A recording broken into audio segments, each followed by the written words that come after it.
Alors d'abord, je vais vous raconter, vous expliquer comment je n'ai pas croisé Eliane Amado, mais comment je l'ai rencontrée, au moins j'ai rencontré sa pensée. Quand j'ai commencé mes études de doctorat, elle était déjà bien souffrante, elle était murée dans le silence depuis la fin des années 90, donc je n'ai pas pu la rencontrer. J'ai fait ma thèse de doctorat sur le renouveau de la pensée juive à la Libération et notamment j'ai travaillé sur les archives du fameux colloque des intellectuels juifs de langue française. Et ces archives se trouvent aux archives sionistes centrales à Jérusalem. Donc on m'a laissé consulter des cartons qui n'avaient jamais été ouverts et dans lesquels il y avait des tas de lettres, des correspondances, des petits mots griffonnés à la main d'Emmanuel Lévinas, d'André Neher, de Jean Kelevitch, de Léon Ashkenazi, et puis d'une seule femme, Eliane Amado Lévy-Valency, dont le nom déjà m'avait interpellée parce qu'il était à rallonge, que je ne la connaissais pas et que cherchant des informations sur elle, j'avais trouvé très peu de choses, excepté ses écrits et ses livres, quelques articles, mais aucun livre de référence sur sa pensée. Et puis m'a toujours trotté à la tête d'en savoir un petit peu plus, de réhabiliter une femme qui avait joué un rôle important dans l'école de pensée juive de Paris par son rôle joué au colloque des intellectuels juifs de langue française. Et finalement, le moment est venu ce n'était plus réhabiliter une femme, c'était réhabiliter une philosophe, une psychanalyste, une exégète, une intellectuelle juive qui avait compté dans l'histoire des idées dans la seconde moitié du XXe siècle. Et par les thèmes qu'elle a abordés, elle a vraiment initié une nouvelle pensée à la fois pluridisciplinaire, juive et féminine. Et c'est comme historienne, alors non pas comme philosophe ou comme psychanalyste, que je vais aborder cette communication, une femme dans le renouveau de la pensée juive à la Libération. Plusieurs choses que je vais aborder ont déjà été dites, mais en guise de synthèse, je vais les rappeler et les approfondir au travers de ses participations au colloque des intellectuels juifs de langue française. Alors, au colloque des intellectuels juifs de langue française, elle a été, entre 1957 et 1973, la seule représentante féminine. Et dans ce cadre, son œuvre s'adresse à la pensée à la vie juive qu'elle situe face aux nations. Une pensée exigeante, traversée par plusieurs thématiques que nous allons détailler ensemble, comme je vous l'ai dit, au travers de ces communications au colloque. Et la majorité des citations que je vais donner ce soir, cet après-midi, seront celles de ces interventions au célèbre colloque des intellectuels juifs de langue française. Alors, il y a plusieurs thèmes qu'on va essayer de détailler ensemble. Le premier, c'est la scotomisation des sources juives dans la civilisation judéo-chrétienne. On l'a abordé aussi un petit peu tout à l'heure. Il existe un secret du philosophe qui hante sa pensée, et ce secret, c'est sa source juive qu'il a ignorée. La civilisation occidentale repose sur Jérusalem, Athènes et Rome, mais elle méconnaît de manière saisissante ses racines hébraïques, privilégiant les gréco-romaines, et la civilisation occidentale s'en trouve donc désorientée. Ensuite, le deuxième thème, c'est la tentation du mal, illustrée par le fratricide biblique. Le spectacle du mal dans le monde est l'origine de toute philosophie. Il est mentionné une première fois dans la Torah avec l'épisode du fratricide de Caïn et Abel, un épisode qui illustre la tentation du mal qui habite l'homme. Et pour l'individu juif, ce n'est pas qu'un spectacle parce qu'il en est l'acteur. En conséquence, le juif, mais aussi le juif en tout homme, porte un message universel qui invite à dépasser le mal et à être en quête du bien. Troisième thème, le couple ou la quête de l'un. On l'a cité tout à l'heure, mais je vais vous le dire en français. Il est écrit dans la Genèse, « Dieu créa l'homme à son image, mâle et femelle, il les créa ». Et s'inspirant de ce passage biblique de la création de l'humain, Eliane Amado met en évidence que la séparation originelle de l'homme et de la femme est une faute à réparer. L'homme et la femme qui se réuniront annoncent la promesse des origines, celle de la récréation, de la recréation au sein du couple, de l'étincelle divine, à l'image de laquelle ils ont été créés. Et on en arrive à sa philosophie, s'il fallait lui donner un thème général, une philosophie du dialogue, car l'œuvre d'Eliane, philosophe du dialogue, est celle de la réconciliation entre deux mondes qui se méprisaient jusqu'alors, les sagesses hébraïques et gréco-romaines. Donc ça, c'est les différents thèmes. Je vais les détailler au travers de ces interventions au colloque des intellectuels juifs. Donc ce colloque des intellectuels juifs de langue française est, avec l'école Gilbert Bloch d'Orsay, ce qui fonde ce qu'on a appelé l'école de pensée juive de Paris. Et Eliane Amado Lévy-Valency, dans ce cadre, illustre la figure de l'intellectuel juif apparu après la guerre dans l'Hexagone. Et au sein de cette école de pensée juive de Paris, majoritairement masculine et ashkénaze, elle fait entendre une autre voix, celle d'une femme méditerranéenne, d'une femme séfarade. La philosophe juive confirme une nouvelle manière de penser. Elle rappelle ce qu'elle tient pour évidence, mais que les cercles intellectuels de l'époque n'ont pas forcément accepté, et bien que l'apport du judaïsme dans la pensée occidentale doit être reconnu, lequel s'inscrit dans la modernité, dans l'actualité, et non dans un passé révolu fait de croyances folkloriques. Et si l'on peut appréhender les grands thèmes de sa réflexion dans ses interventions proposées au colloque des intellectuels juifs, il y a son livre « La racine et la source, essai sur le judaïsme » qui constitue un livre de référence pour aborder sa pensée pluridisciplinaire. Alors ce recueil, il paraît en 1968, et il précède de quelques mois l'Alia d'Eliane, et selon sa thèse, que l'on retrouve aussi chez ses amis et pairs de l'école de Paris, le judaïsme est la racine de son inspiration et la source de sa réflexion, à l'instar de la pensée universelle, celle qui est digne de l'Occident. Alors, la racine et la source, c'est révélé un petit peu comme le manifeste de l'école de pensée juive de Paris, et elle l'explique dans l'introduction de ce livre, je la cite. Comme la source se perd dans les sables arides, comme la racine se dessèche dans une terre inhospitalière, le message juif se meurt dans la méconnaissance et retrouve ses voix et sa sève dans la vigilance fraternelle au carrefour de l'histoire. Témoin des abjections et des grâces de l'histoire, jamais complètement innocent même quand il est la victime innocente, car il est homme, toujours bâtisseur et de nouvelles espérances. Israël est bien la racine et la source, l'enracinement des valeurs humaines. Ipso facto, certaines de ces interventions se retrouvent dans ce livre qui est une sorte de collation, de collecte d'articles. Alors, des articles entre 57 et 68, même si elle interviendra même après son alia, jusqu'en 1973 dans le cadre du colloque des intellectuels juifs de langue française. Donc, dans ces années de reconstruction, son souhait est d'accompagner l'aventure de la renaissance intellectuelle du judaïsme français en parallèle avec sa carrière universitaire et sa vocation psychanalytique.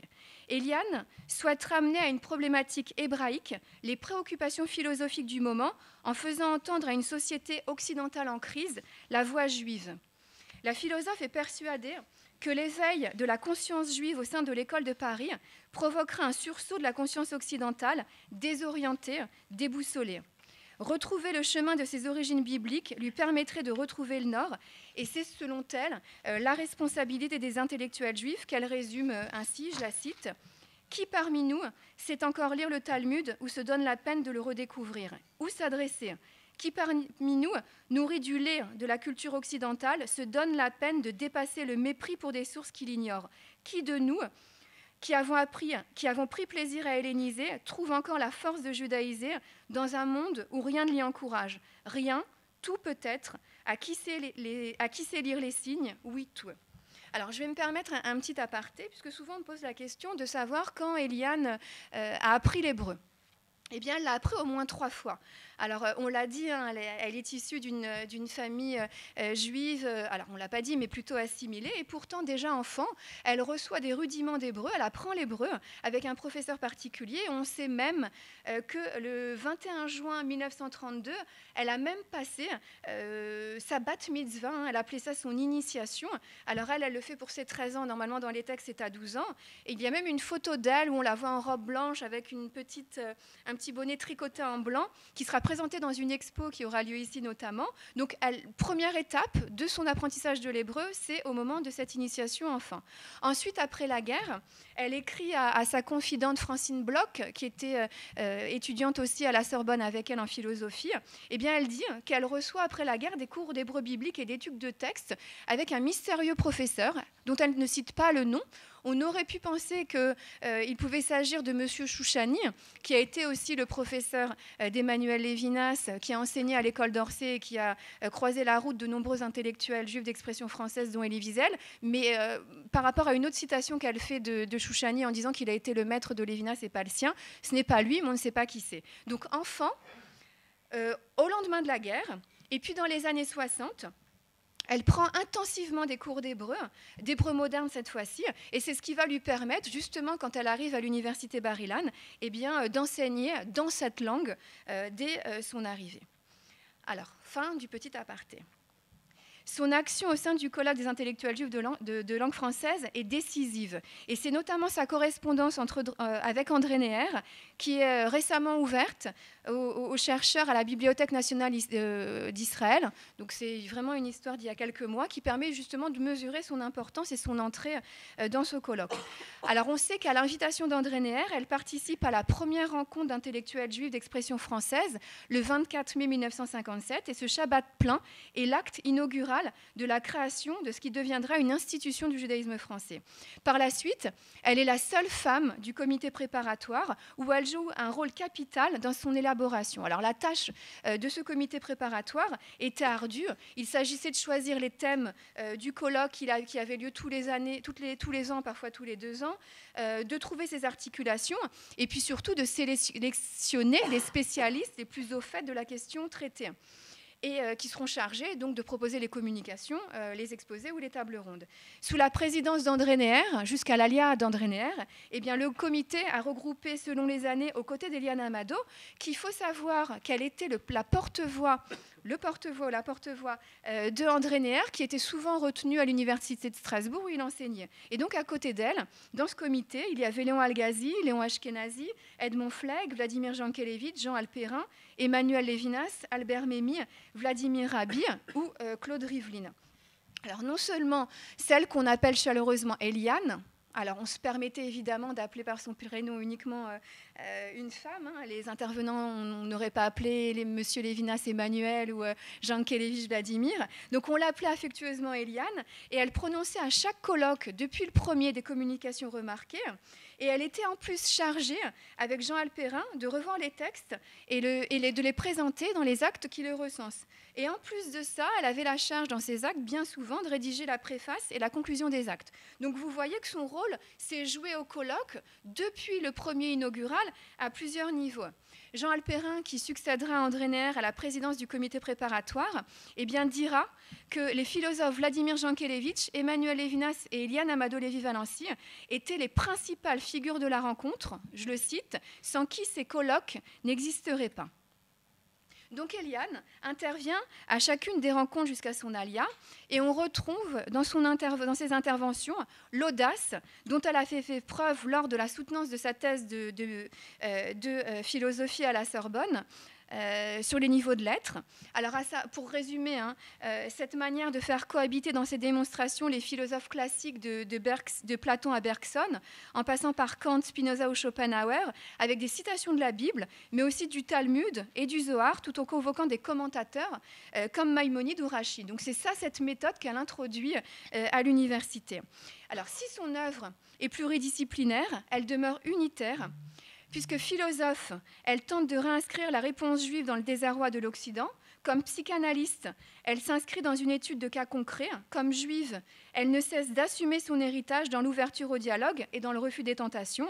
Et à cela s'ajoute sa situation de femme, paradigme de l'autre par excellence. Et ce sont ces engagements qui infusent son rôle joué dans l'école de pensée juive de Paris. Elle est d'abord... C'est le dernier thème que je vous ai donné tout à l'heure, mais elle est d'abord une philosophe du dialogue. Alors pourquoi ? Pour la théoricienne, le dialogue est le terrain de la confrontation des idées, à l'instar du pile-poule, ce raisonnement aiguisé du Talmud. Cette pensée transcendante à deux interlocuteurs voit s'affronter sans concession deux thèses pour mieux aboutir à une vérité vers laquelle elles tendent.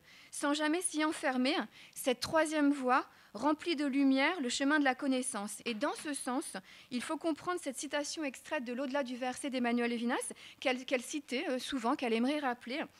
Le véritable sens d'un texte est son sens ultime, c'est-à-dire auquel on n'accède jamais.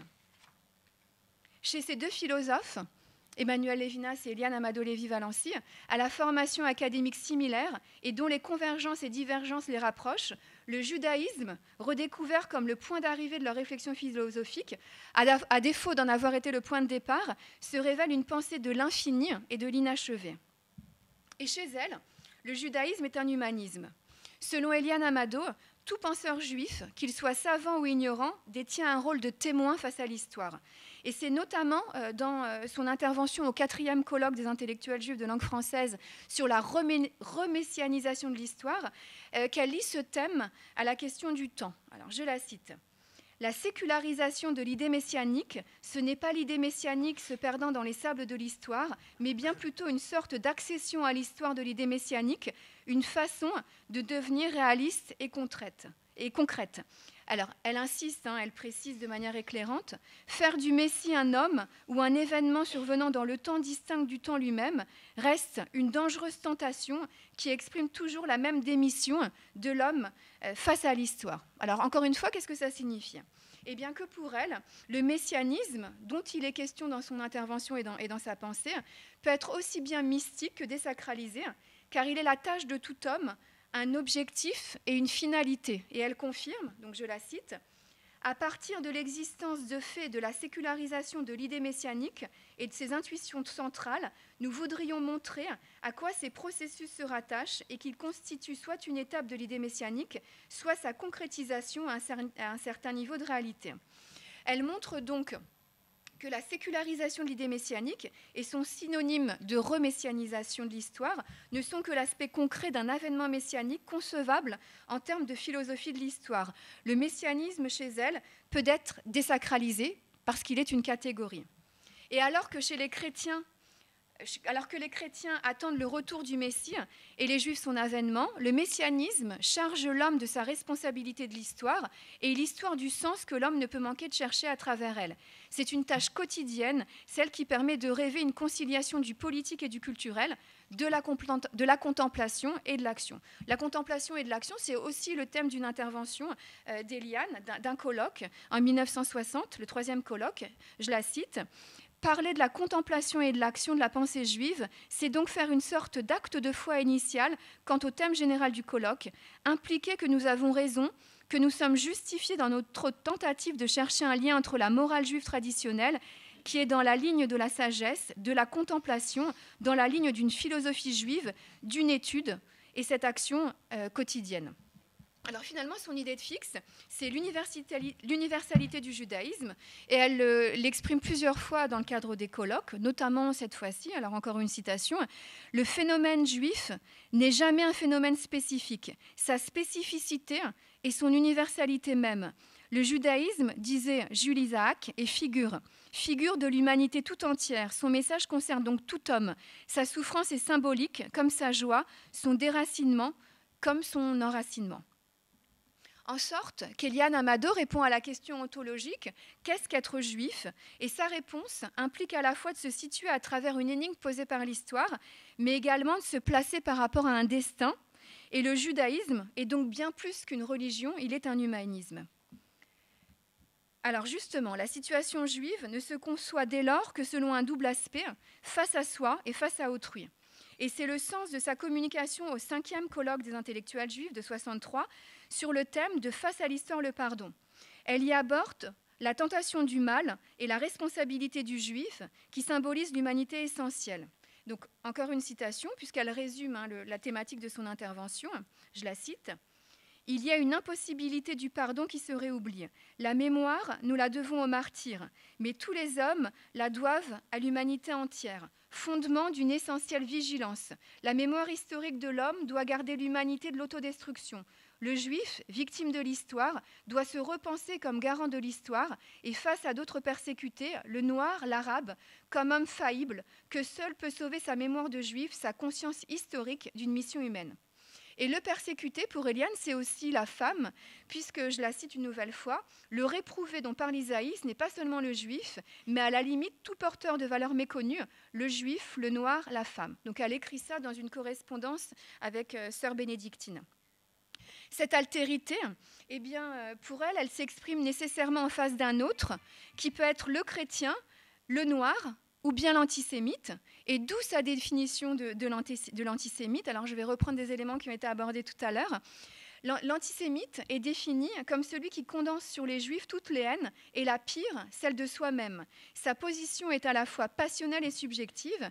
Et Eliane Amado dit que l'antisémite, je la cite, projette sur le Juif tout ce qu'il ne peut accepter de lui-même. Finalement, c'est sa part d'humanité même qu'il rejette. Et en réaction, certains Juifs ont la tentation de se fuir eux-mêmes en rejetant leur part juive. Et finalement, un Juif peut projeter sur lui-même tout ce que, alors c'est Eliane qui le dit, tout ce qu'il ne peut accepter de lui-même, à commencer par son humanité. Cette tentation du Juif, le renoncement à sa nature originelle en écho aux rationalisations antisémites, eh bien Eliane l'a souvent décrite comme le Juif qui a honte de ses défauts qu'on lui prête. Ça aussi, c'est une citation, elle. En ce sens, ce peut être sa définition de l'intellectuel juif, de l'intellectuel de confession juive avant la Shoah. Alors pourquoi Parce que parmi les objectifs de l'école de pensée juive de Paris, il y avait cette idée de faire revenir sous le giron du judaïsme tous ces juifs perplexes qui s'en étaient écartés.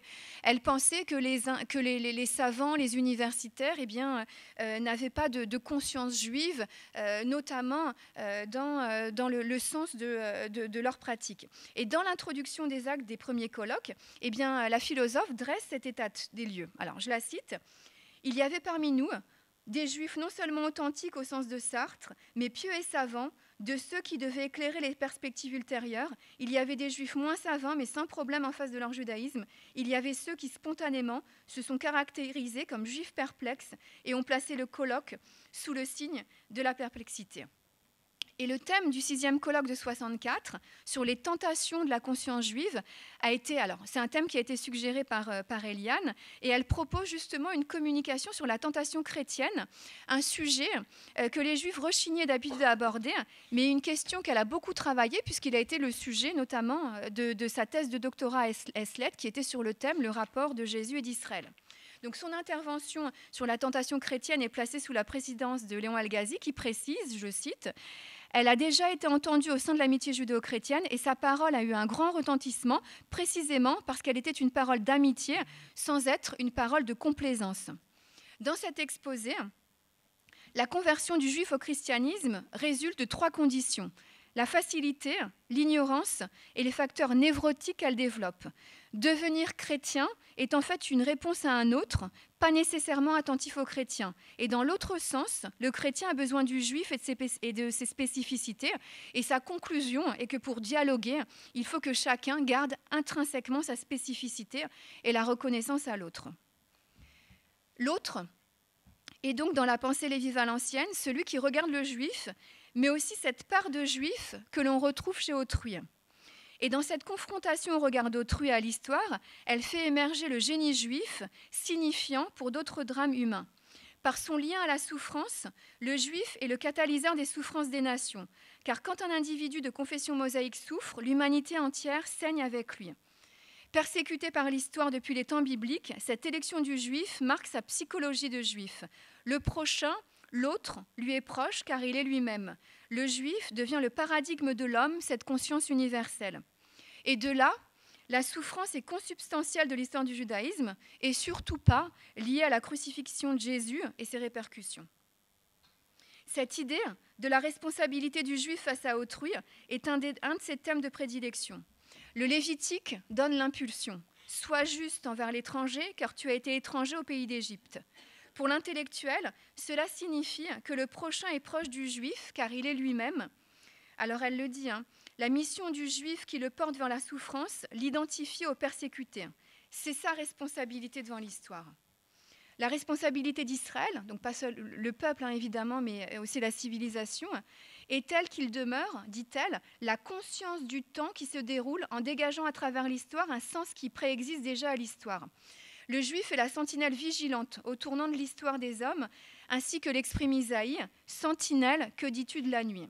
Et elle dit, Eliane, d'autrui qui, selon le mot d'André Neher, devient le prochain dans la révélation faite à Moïse, d'autrui, d'où Emmanuel Lévinas dévoile toutes les implications, toutes les significations.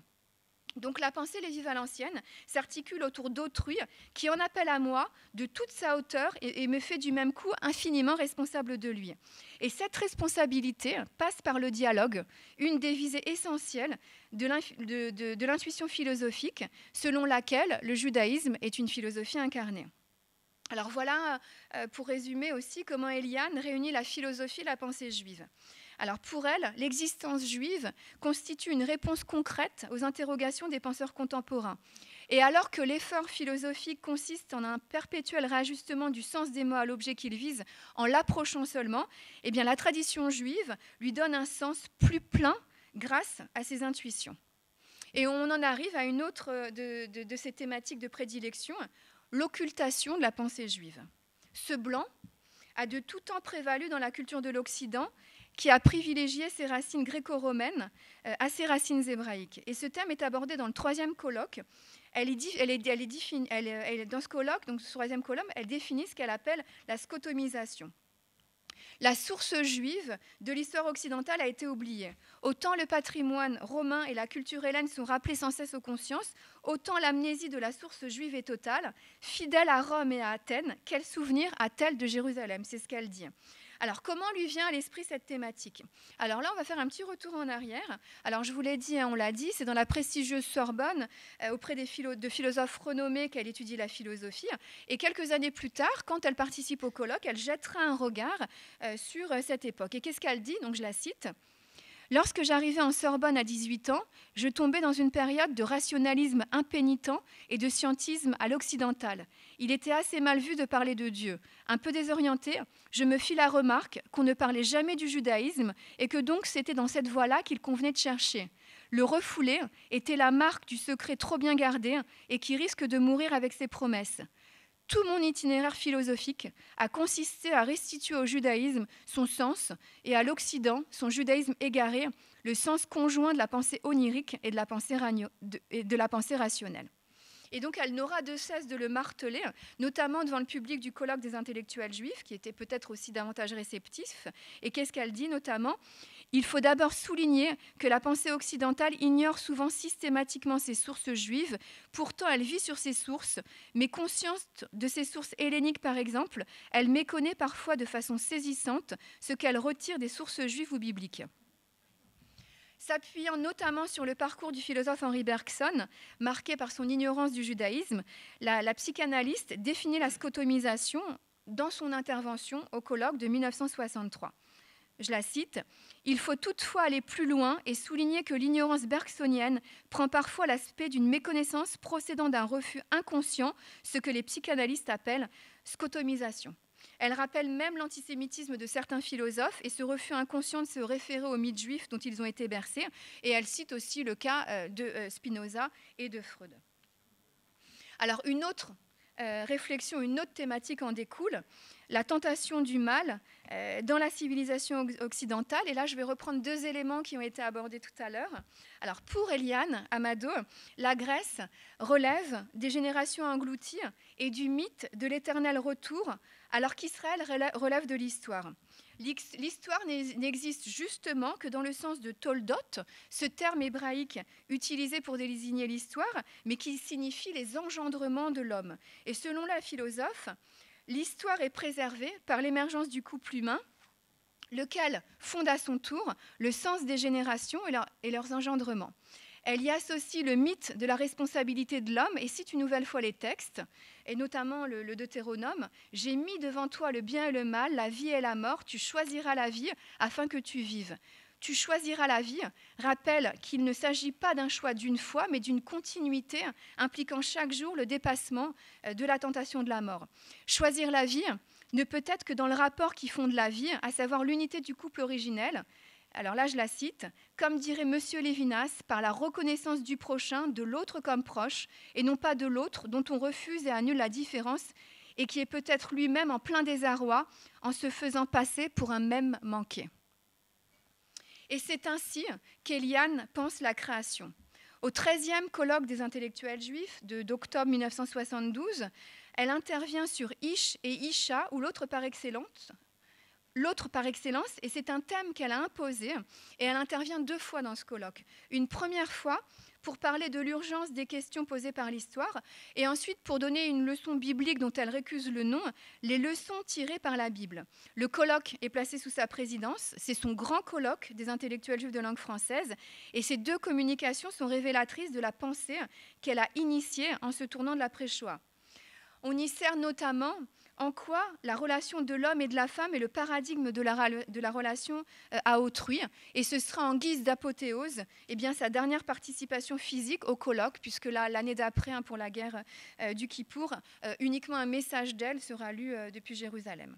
Alors, pendant ce colloque, et en particulier dans la présentation prochaine et lointaine, La femme, faite par Vladimir Jankélévitch, on remarque le peu d'aisance de ces grands penseurs de l'école de Paris pour aborder un tel sujet. Donc, je cite cette fois-ci Vladimir Jankélévitch qui dit « Mon intervention n'était pas prévue à cette séance inaugurale et en effet, je n'ai pas de secret à vous dévoiler sur les rapports de l'homme et de la femme. C'est le secret de tout le monde. Je suis venue ici pour m'instruire et pour écouter dans les limites étroites de temps que me laisse la rentrée toute proche. » Alors là, on mesure le fossé qui peut séparer une femme intellectuelle juive des hommes intellectuels juifs.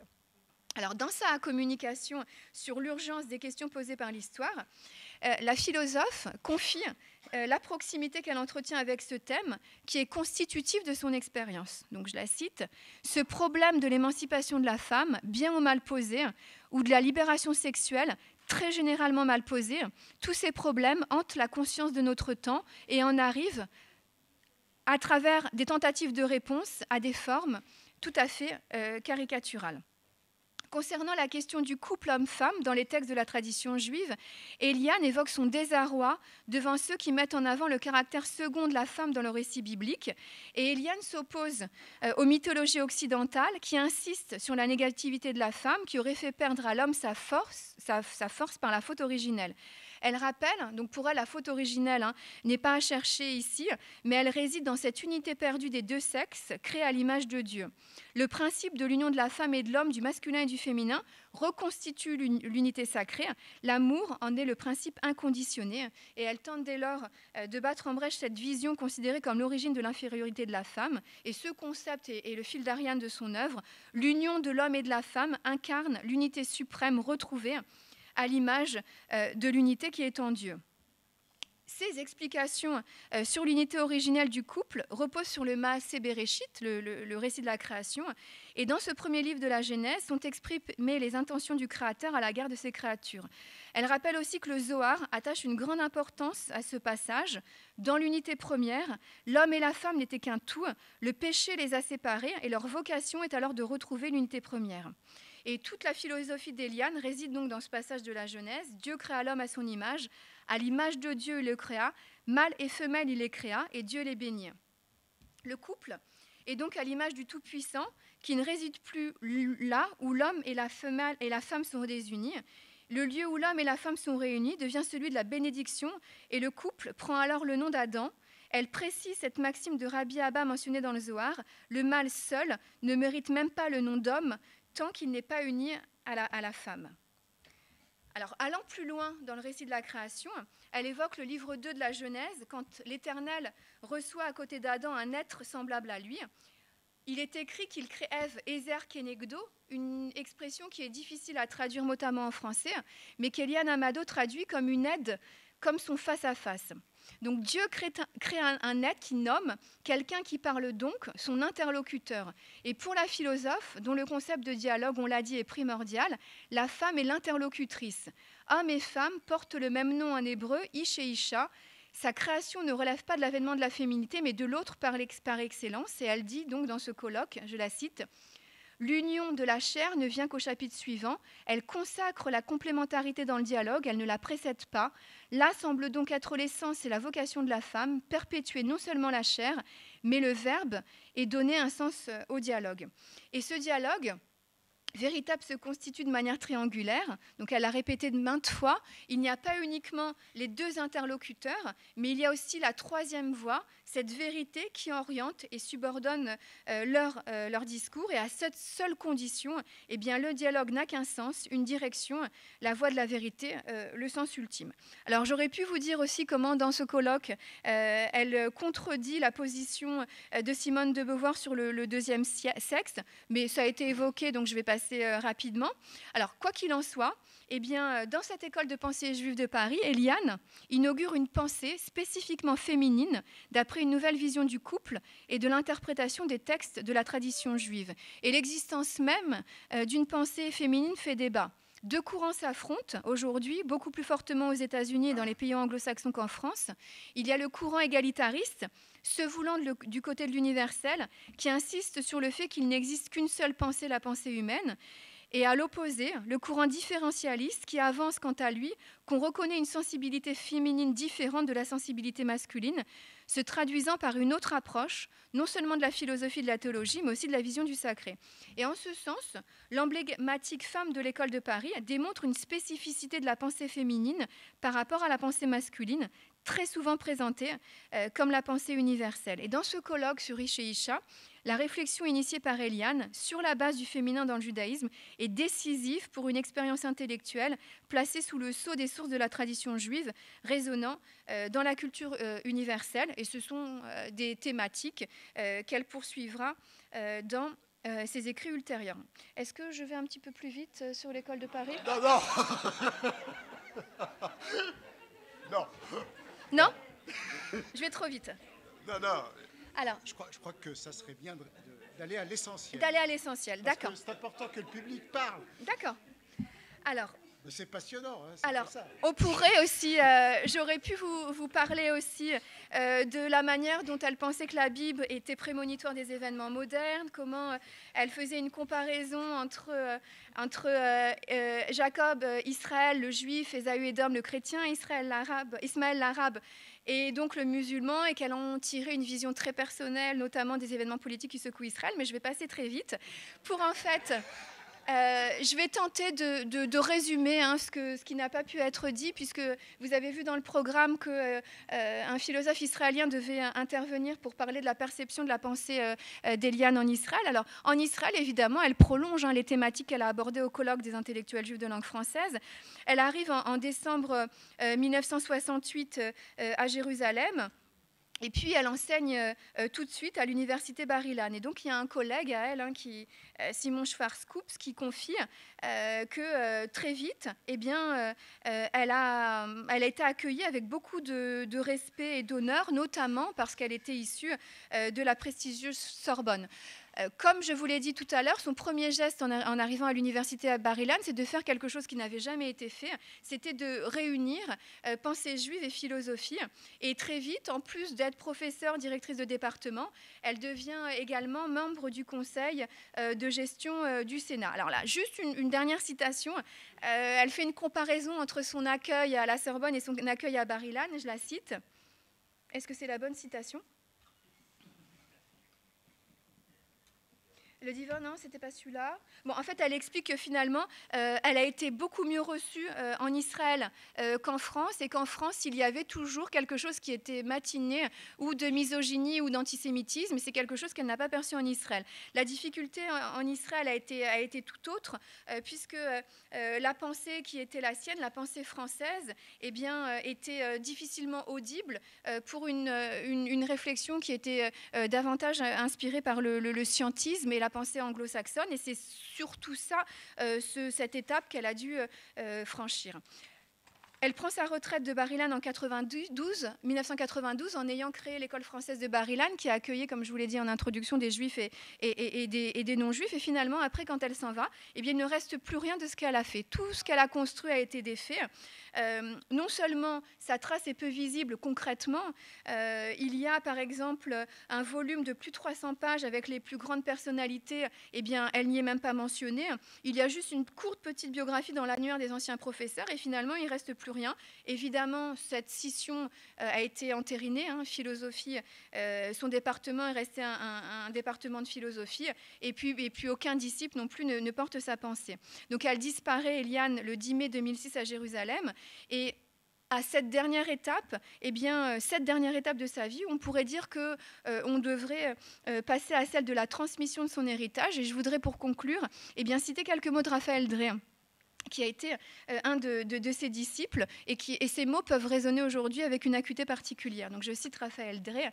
« Aujourd'hui, il serait juste, il serait vrai, il serait beau et bon que la pensée d'Eliane Amado Lévy-Valency fût placée au moins au même niveau que celle de Simone Weil, d'Edith Stein ou de Hannah Arendt, que ses livres fussent ouverts ou rouverts, comme l'on allumerait une veilleuse au pied de sa tombe à Givat Shaoul, d'où son âme aimante redécouvre sans fin cette Jérusalem qui était la prunelle de ses yeux. » Merci.